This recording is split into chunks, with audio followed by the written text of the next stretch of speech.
20년 전 이른바 엽기토끼 살인사건이 있었습니다. 2005년 6월과 11월 서울 신정동 일대에서 여성 2명이 잇따라 숨진 채 발견됐고 이듬해 5월 인근에서 다른 여성이 납치됐다가 간신히 도망쳐 나온 사건입니다. 이 마지막 피해자가 범인의 이웃집에서 당시 유행하던 엽기토끼 스티커를 봤다고 증언해서 엽기토끼 사건이란 이름이 붙었습니다.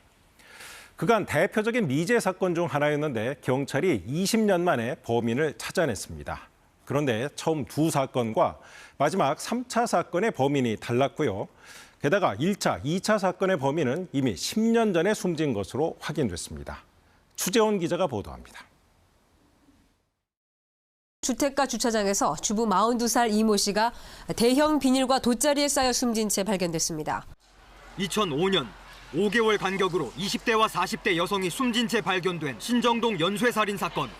범행 수법이 유사했지만 피의자를 특정하지 못한 채 2013년 미제 사건이 됐습니다.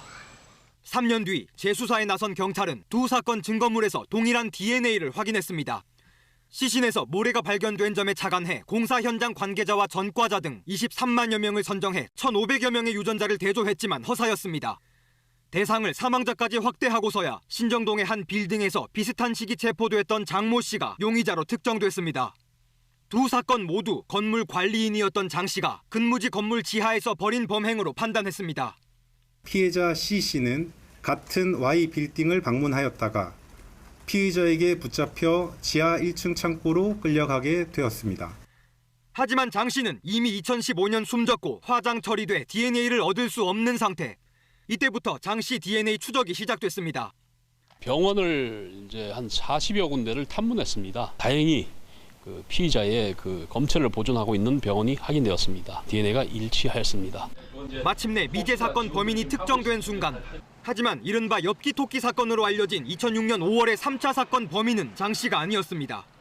장 씨는 2006년 2월 체포돼 범행이 벌어졌던 시기 수감 상태였기 때문입니다.